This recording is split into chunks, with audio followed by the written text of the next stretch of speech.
eu supliquei, a 47ª porção semanal, ano de 5.785.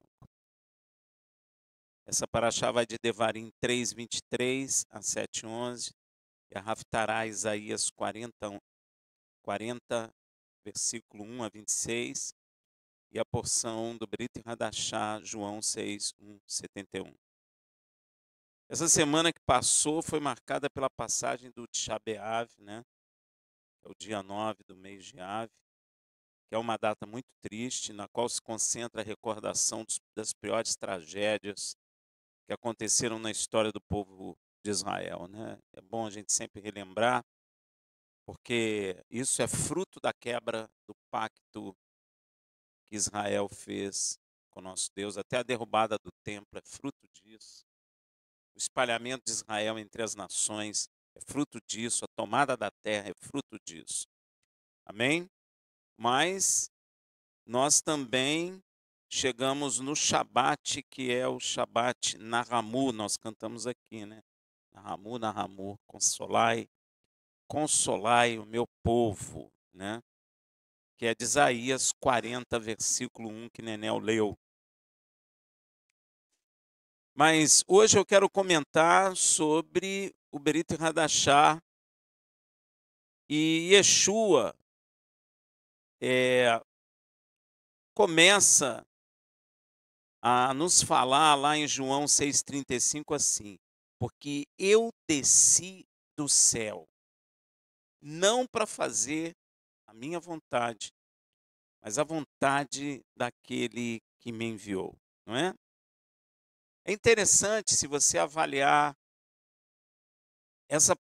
esse discurso de Yeshua de forma tranquila, observando. Veja o que ele está dizendo.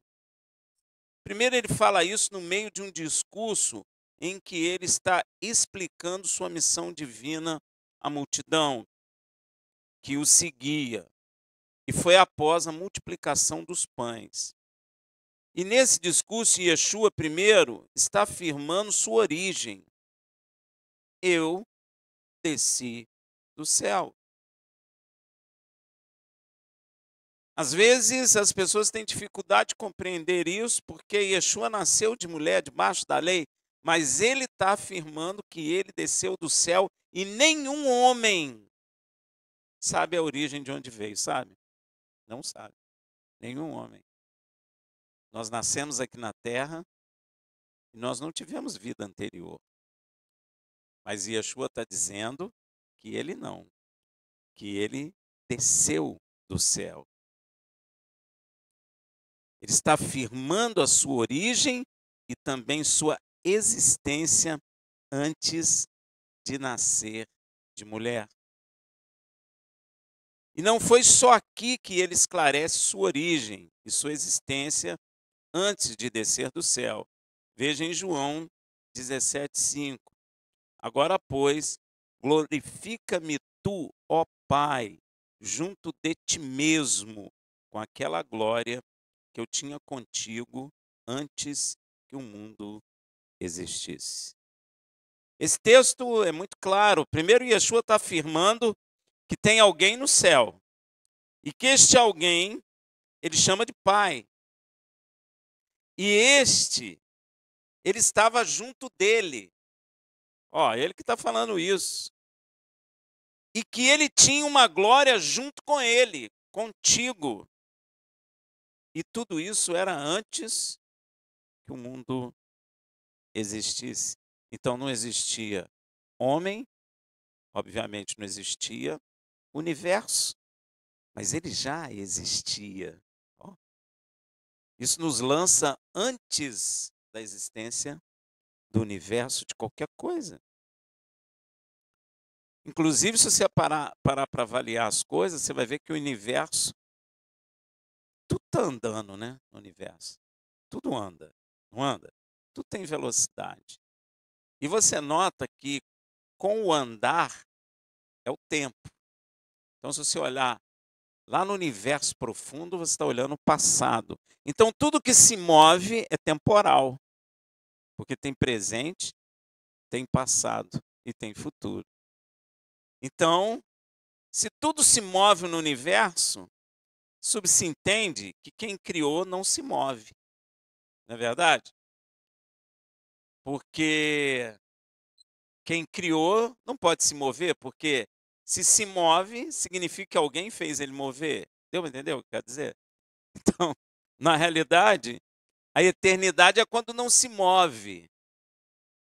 É por isso que Deus fala que tornará as coisas inabaláveis. Eterno é quando não se move mais, entendeu? Então ele é eterno, porque ele que deu princípio a esse movimento. Deu para entender?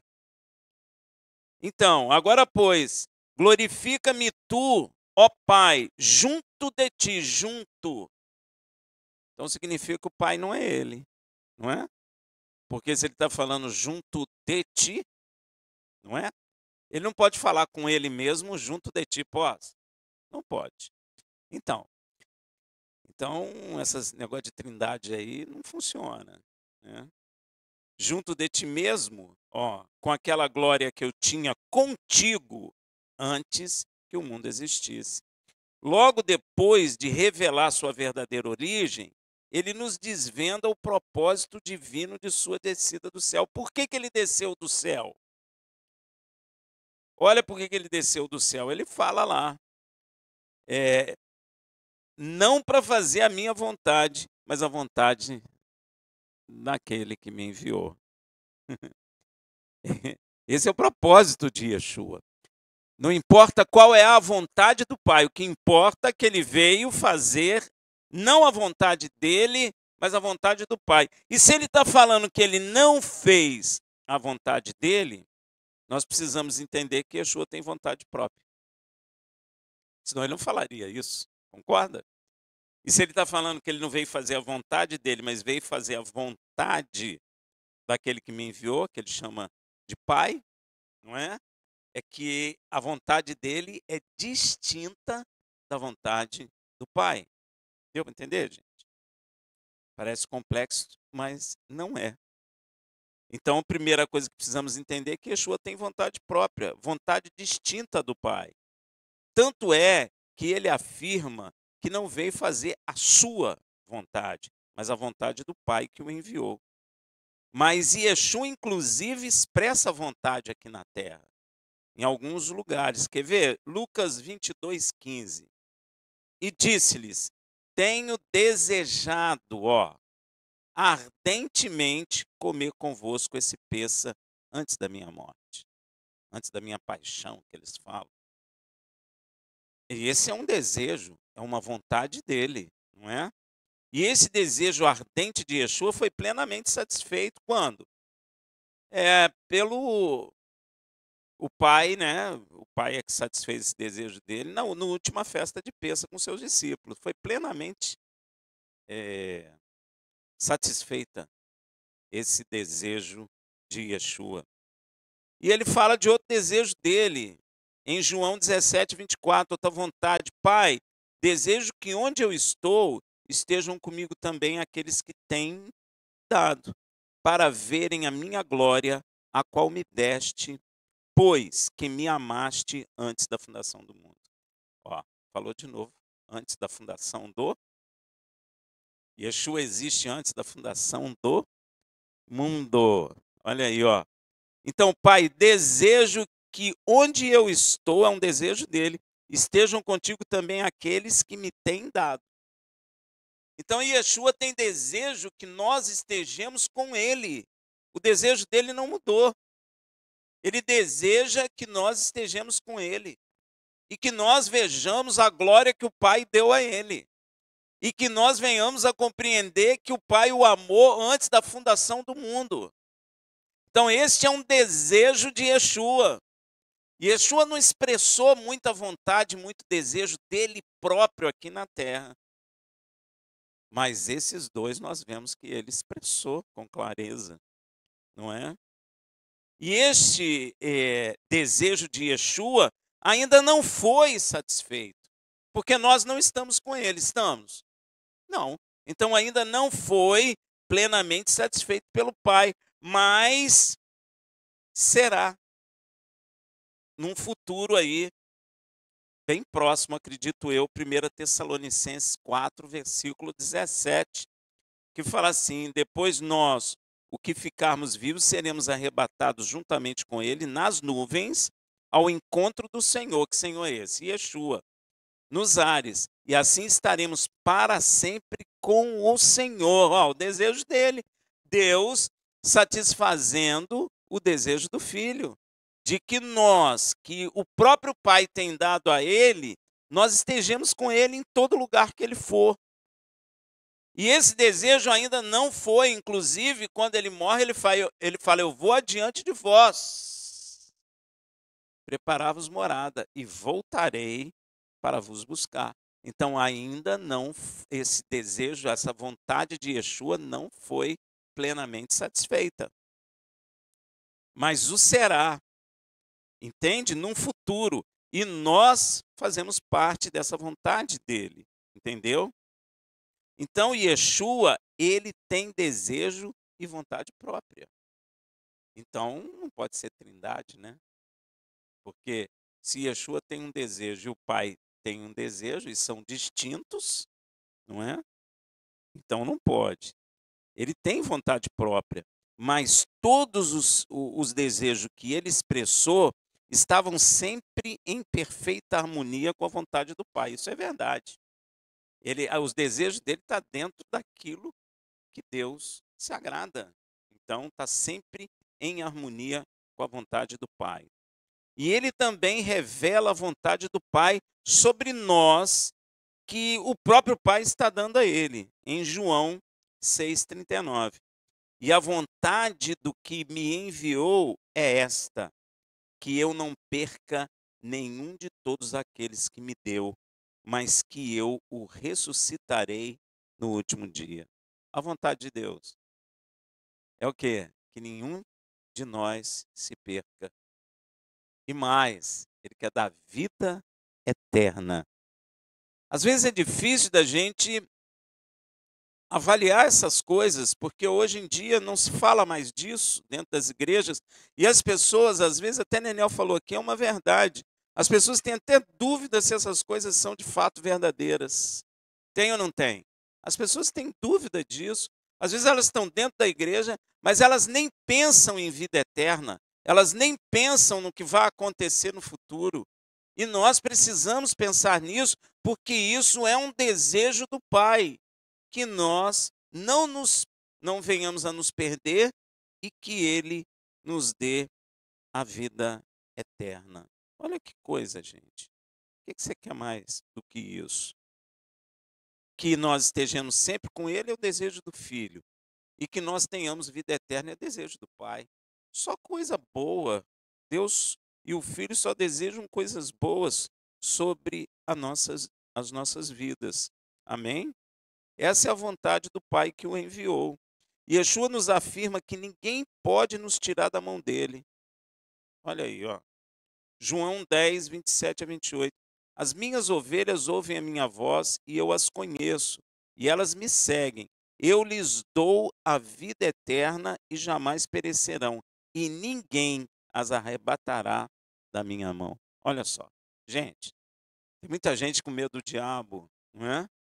Tem muita gente com medo de muita coisa, mas olha só, não há força existente que possa nos tirar da mão de Yeshua.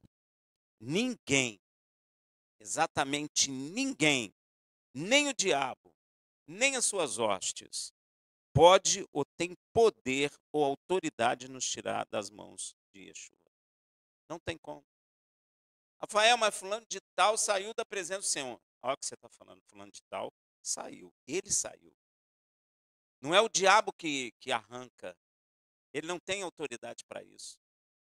Ele não tem autoridade para. Ele pode gritar, ele pode dizer para você sair, mas ele não tem autoridade para te tirar, para arrebatar da mão de Yeshua. Você pode sair? Aí é você. O diabo vai te destruir? Vai. Mas é você que saiu. Não foi ele que arrebatou você da mão do Senhor. Porque ninguém, exatamente ninguém, nem o diabo, nem suas hostes, pode ou tem poder, ou direito, ou autoridade de nos tirar das mãos de Yeshua, pois foi o Pai que nos deu a ele.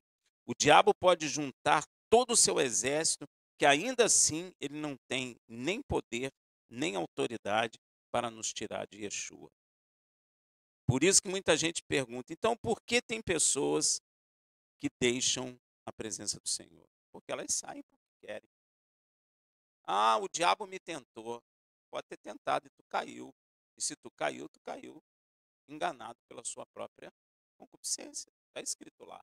Então não é o diabo que tem poder de te tirar. Ele não tem. Ele pode te tentar. O diabo teve poder de tirar Yeshua da presença do Pai?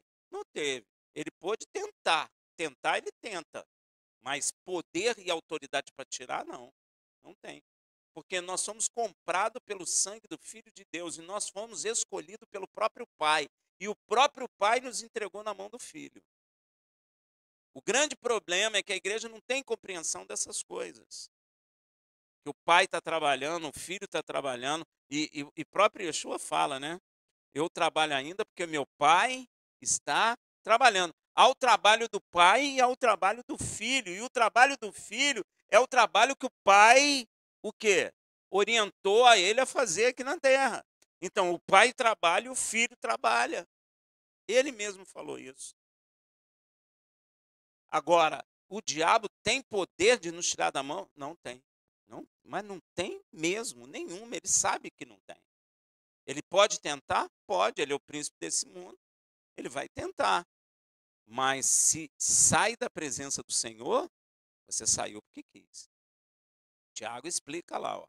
Nós pecamos quando somos enganados pela nossa própria concupiscência, nosso próprio desejo, né? E o nosso próprio desejo nos engana. E aí, né, concebe o pecado, e o pecado gera a morte, e o diabo toma conta. É claro que ele apresenta coisa na nossa frente, mas apresentar coisa na nossa frente ou ameaçar não é ter poder para tirar, amém? O que Yeshua fala é que ninguém pode arrebatar a nós das mãos dele. Não pode, ninguém, ninguém, amém? Todos que abandonam não são tirados pelo diabo, e sim por sua própria vontade. Pode ter certeza. O diabo fica nos rodeando para tragar nossas almas, como está escrito lá em 1 Pedro. Isso ele fica. Rodeando não significa que ele tem autoridade de tirar.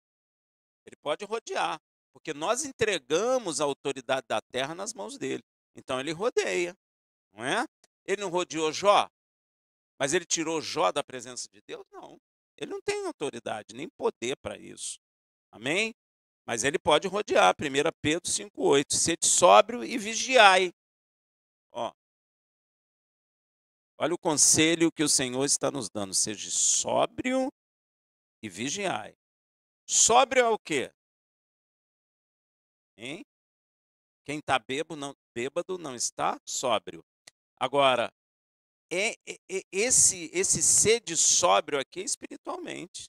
Você tem que estar ligado, você precisa entender essas coisas como elas são espiritualmente e como elas se refletem no mundo físico.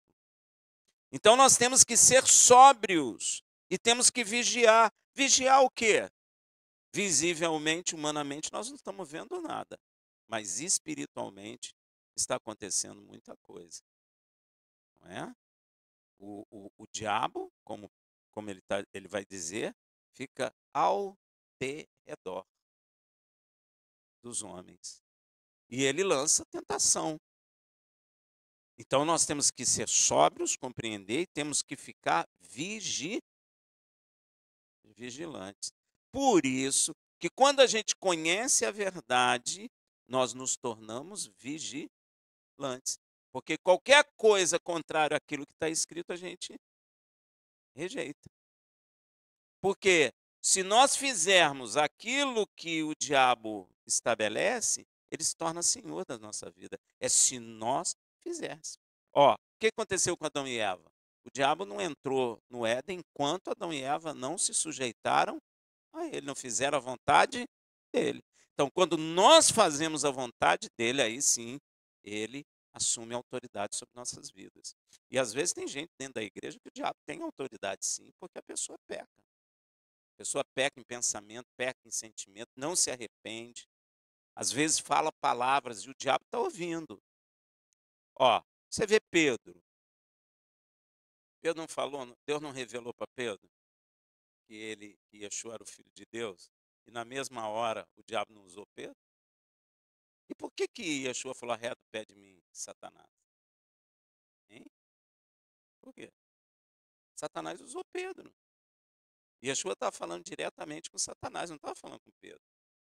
Por que Pedro não ficou ofendido? Porque provavelmente o inimigo tirou até a consciência dele ali naquele momento. E o Senhor repreendeu o diabo ali. Então nós temos que vigiar e sermos sóbrios. Porque, olha, ele está falando, o vosso adversário, ele é nosso adversário. Ele é nosso inimigo. Por que ele é nosso inimigo? A princípio, ele é inimigo do Filho de Deus, porque Deus falou o que para Yeshua? Senta-te à minha direita, até que eu coloque os teus inimigos por escabelo dos seus pés. Mas ele não é inimigo do Filho e nós não estamos sendo gerados filhos de Deus, então ele também agora é nosso adversário. Se eu estou lá no mundo, ele não é meu adversário, porque eu faço a vontade dele. Mas se eu recebo a Yeshua no meu coração e me torno filho de Deus, aí, meu irmão, ele também é meu adversário. Deu para entender? Agora, ele é adversário dos que estão lá fora? Não, porque os que estão lá fora fazem a vontade dele. Então, não é adversário. Adversário é quando você vai contra. Se está indo a favor, então ele não é seu adversário. E mais, o vosso adversário, o diabo, anda em derredor, rugindo como leão e procurando a quem possa tragar. Ó. Ele está procurando. É claro que ele não está procurando no mundo, porque no mundo só tem filho do diabo. Ele está procurando aonde? Entre os filhos de Deus, a quem ele possa tragar. Porque o que ele odeia é filho de Deus. Satanás não odeia seus filhos, ele odeia os filhos de Deus. Quem é filho de Deus, ele odeia e ele quer tragar. Então, isso é um alerta para a vigilância espiritual. O diabo não está parado, gente. A gente às vezes tem uma consciência meio errada, né? É como se o diabo tivesse paradão, sentado no trono, aí alguém pensa que ele está lá no inferno. Até tem um termo na igreja que está errado e a gente às vezes repete, né? Ah, o inferno mandou isso. O inferno não manda nada. O inferno é um local de prisão, inclusive de demônios. Satanás não tem um trono no inferno e está reinando lá. Isso não sei quem criou esse conceito. Isso é errado. O trono dele não está lá. Lá é lugar de prisão. Os demônios nem querem ir para lá, não é? Os demônios nem querem ir para lá. Não me mande para o abismo. Ó. Se fosse o reino de Satanás, pô, ele ia falar, me manda para lá que beleza, vou tirar férias. Mas não é não, meu irmão. Lá é prisão, isso está errado. Isso é um erro da igreja, as pessoas elas ficam falando, ah, não é por maldade. Eu sei que não é por maldade, mas está errado. Né? O inferno não pode fazer nada, o inferno é um local, é um lugar de prisão. Quando está lá preso, não pode fazer nada na terra, meu irmão. Eles estão fazendo porque eles não estão presos, mas eles têm medo de ser mandados para lá, porque eles serão mandados para lá, para o abismo. Amém? Então, isso é um alerta para a vigilância espiritual, porque Yeshua diz, conhecereis a verdade e a verdade vos libertará. Enquanto tiver erro, tem problema, gente. Enquanto tiver conceito errado, tem problema. Sabe de onde vem esse conceito de inferno ser lugar do diabo? Hã? É dos gregos isso, gente. Isso é a dualidade. O Deus da escuridão, das trevas, não sei, uma coisa assim, e o Deus da luz, bem e mal, o dualismo. Então precisa ter muito cuidado com isso, porque às vezes está dentro da igreja, as pessoas estão falando e isso está sendo proclamado, essa mentira. E Yeshua falou: conhecereis a verdade, e a verdade vos libertará. É a verdade, não é nem expulsar demônio que liberta de fato. O que liberta de fato tem que expulsar o demônio, mas o que liberta uma pessoa realmente é conhecendo a verdade. Você não adianta expulsar o demônio e a pessoa continuar sem conhecer a verdade. Porque se ela não conhece a verdade, ela conhece o quê? Mentira. E mentira é de quem? Olha o perigo que nós corremos. E aí eu escuto as pessoas falando: "Ah, nós vamos, saquear o inferno". Ninguém vai saquear o inferno, não é. Eu até entendo o que as pessoas querem dizer com isso, não é. "Ah, o inferno, mandou não sei o que. Nenhum demônio de lá pode mandar nada para o homem, entendeu, gente. Inferno é prisão. Quando está preso lá, só vai sair quando Deus deixar. Só vai ser solto no Apocalipse, aí vai soltar demônio, e a terra vai ficar terrível. Vai descer um anjo com a chave do inferno e vai abrir.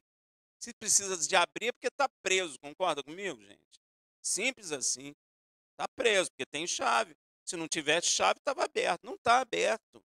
E não é o reino do diabo. Yeshua é bem claro, o diabo está reinando aqui na terra agora. Ele é príncipe deste mundo. Então está bem claro. Pois é, o mundo jaz no maligno. Então nós precisamos ter entendimento certo das coisas, correto. Então, esses demônios que manifestam nas pessoas, esses demônios, eles estão aí na terra, meu irmão. Amém? Então, isso é um alerta para a vigilância espiritual. O diabo não está parado. Ele circula, ele observa, ele tenta, ele trabalha contra os filhos de Deus. É claro que ele, mantendo pessoas presas, ele está trabalhando também, né? Porque ele vai convencendo as pessoas de que a Bíblia é um livro que não tem nada certo, que é um livro que foi traduzido, está tudo errado. A gente escuta um monte de coisa. Isso tudo é doutrina de demônios, não é? Que vai colocando na cabeça das pessoas. Ah, tem ser em outro planeta, vamos para Marte, etc. Cheio de vida aqui na Terra, mas vamos para Marte. Isso tudo é maligno. A pessoa não vai encontrar vida em lugar nenhum no universo. Ah, mas tem muitas estrelas no universo, tem muita galáxia. Tem, eu sei que tem. Mas você precisa ler a Bíblia para você entender. Deus fala assim: sou eu que desenrolo os céus. Ó, o que, que ele está falando? Sou eu que está em expansão. Sou eu que criei o Órion. Ele fala que sou eu que criei as constelações, as estrelas e todo o universo. Provavelmente Deus não falou: sou eu que criei o buraco negro, porque a gente nem saberia o que seria um buraco negro, né, meu irmão? Agora que a gente está tendo mais ou menos o entendimento sobre isso, tá bom? Então isso é um alerta. E por isso está escrito em Tiago 4:7, sujeitai-vos, pois, a Iude Reva Virreia, ó, mas resisti ao diabo e ele fugirá de vós. Primeiro eu tenho que me sujeitar ao Criador, é o que é espiritualmente. Quando nós nos sujeitamos a Satanás no Éden, ele tomou conta do mundo, ele tomou conta dos homens. Se eu agora me sujeito ao Senhor, ele toma conta da minha vida. Ele me entrega ao seu filho. E aí o diabo não tem poder nem autoridade de mexer comigo, mas eu preciso me sujeitar a alguém. Ou eu me sujeito ao diabo, ou eu me sujeito a Yud Reva Verre. Rafael, eu não quero nenhum nem outro. Não existe essa possibilidade. Deu para entender? Não existe a possibilidade neutra. Por isso que Yeshua fala assim, ó, o quente está tudo bem, o frio é frio e o morno eu vomito. Porque não tem meio termo. Ou você está quente, ou você está frio.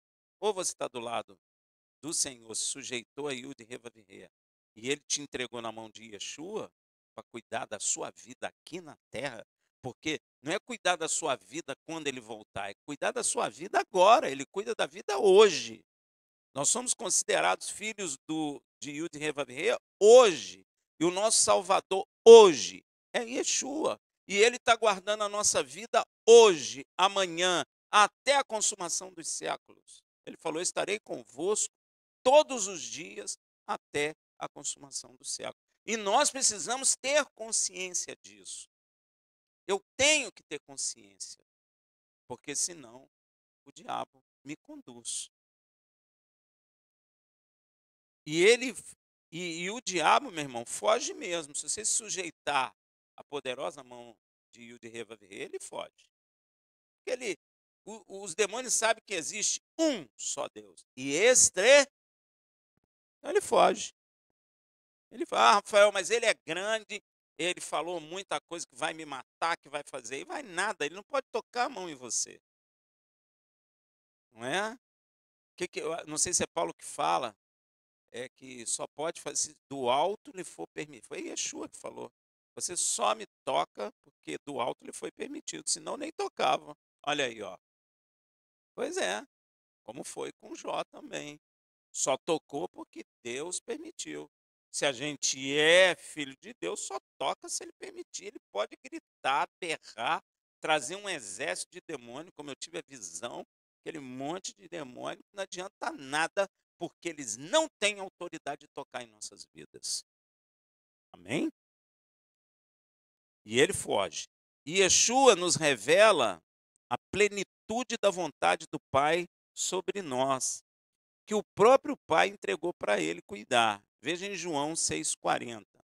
Porquanto esta é a vontade de meu Pai, que todo aquele que vê o Filho e crê nele tenha vida eterna, e eu ressuscitarei no último dia. Você prestou atenção? Você prestou atenção? Nós que recebemos Yeshua temos a vida eterna. Nós não vamos ter vida eterna, nós temos vida eterna. Porque se eu não tiver em mim vida eterna, eu não serei ressuscitado no último dia. Deu para entender? Olha o que ele está falando. Porquanto esta é a vontade de meu Pai.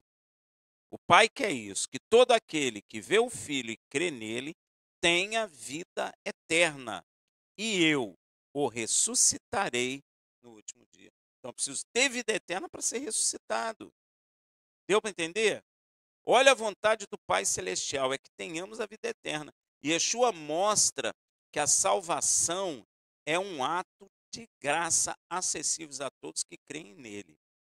E veja o que é vida eterna, porque ele está dizendo que eu tenho que ter vida eterna, então o que é a vida eterna hoje? Ele diz para a gente, lá em João 17,3, e a vida eterna é essa, que te conheçam a ti, ó Pai, ó, como único Elohim verdadeiro. E aí Yeshua Hamashia, aquele que tu enviaste. Então, se você reconhece o Pai como único Deus, único Elohim, e ao Filho que ele enviou como seu Messias, seu Machia, você já tem a vida eterna em você. Olha que coisa. Se você, eu só creio no Pai, você não tem a vida em você. Eu creio que Yeshua é uma trindade, é o próprio Deus, desceu encarnado na terra. Você não tem vida eterna. Deu para entender o perigo, gente? Vida eterna é esta, que creiam em ti. Shema Israel, Adonai, Eloheinu, Adonai, Errad. Yeshua está repetindo a mesma coisa. Que creiam em ti como único Senhor. E eu, seu filho, seu enviado, o Machia. Isso é a vida eterna. Se você tem isso, você já tem vida eterna em si. E no último dia, que é o sétimo shofar, você vai ser ressuscitado. Se você não tem isso, você não será ressuscitado no último dia. Isso é sério, porque o inimigo começa a confundir isso dentro das igrejas para que você não compreenda e não tenha isso em você, porque isso é o indicador de vida eterna. Deu para entender, gente?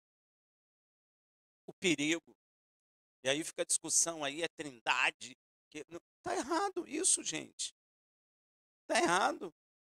Yeshua é bem claro, vida eterna é essa. Se eu não tenho isso no meu coração, eu posso ser chamado crente, mas eu não tenho vida eterna. Amém? Olha o perigo. Sabemos nós que temos a vida eterna se reconhecermos Yud Revavirê como o único Elohim, que temos a vida eterna se conhecermos Yud Revavirê como o único. Olha aí, Shema Israel, gente. Olha aí. E mais, não é só isso, tem mais. Ó, e isso, quer dizer, perdão, e esse negócio de reconhecer o Pai como único, não é? Implica em ter intimidade com Ele, experiência com Ele, relacionamento com Ele. Não é eu dizer eu conheço Ele. Porque muita gente conhece de ouvir, mas não conhece de ter uma experiência com Ele. Deu para entender? Então, meu irmão, esse negócio de reconhecer é mais profundo. E não é apenas saber sobre o de Vaverê, mas experimentá-lo pessoalmente. E a vida eterna também envolve reconhecer Yeshua como o enviado do Pai, o Mashiach de nossas vidas. Então, é por isso que a gente tem visto alguns que vêm para o judaísmo messiânico que largam Yeshua. Ó, estão perdendo a vida eterna. Ah, mas só tem o Pai. Perdeu a vida eterna. Ou não tem o Pai e o Filho, é uma trindade. Perdeu a vida eterna, meu irmão. Que a vida eterna é essa, que tu conheça e reconheça Yud Revavirê como único Elohim e o seu Filho, o enviado, o Mashiach sobre nossas vidas. Isso é a característica de quem já tem a vida eterna no seu coração. E existem pessoas dentro da igreja que não têm a vida eterna dentro do coração e não serão ressuscitados no último dia. Porque está muito confuso isso dentro da igreja, tá ou não está? Hein? Ah, Rafael, mas a fulano de tal é profeta do Deus Altíssimo. Meu irmão, ser profeta não significa que está salvo. Balaão era profeta do Deus Altíssimo e ele está salvo? Não, Deus mandou matá-lo. Yeshua falou, muitos virão naquele dia e dirão, Senhor, profetizamos em teu nome, expulsamos demônios em teu nome, fizemos maravilhas em teu nome. Afasta de mim, praticante da iniquidade. Dom não significa que você tem vida eterna. Vida eterna é isso que Yeshua falou. Característica de quem tem vida eterna. Reconhece o Pai como único e ao seu Filho como o Salvador. Amém? Senão tu não tem vida eterna. Ah, Yeshua foi um grande filósofo. Ah, Yeshua sei lá, um grande advogado, um grande médico, gente. Yeshua esclarece o que é ter vida eterna. É assim, se eu creio que o Pai é o único, Yud Revavirê, e que seu filho Yeshua é o meu Salvador, eu tenho vida eterna em mim. Amém, meu irmão? Glória a Deus por isso. E se você tem esta compreensão dentro do seu coração, certamente você tem a vida eterna em você. E se cumprirá a vontade do Pai sobre a sua vida que Yeshua falou, para que ele te ressuscite no último dia. Só assim. Se não for assim, tu não abrirá os olhos no último dia. Amém? Shabbat Shalom.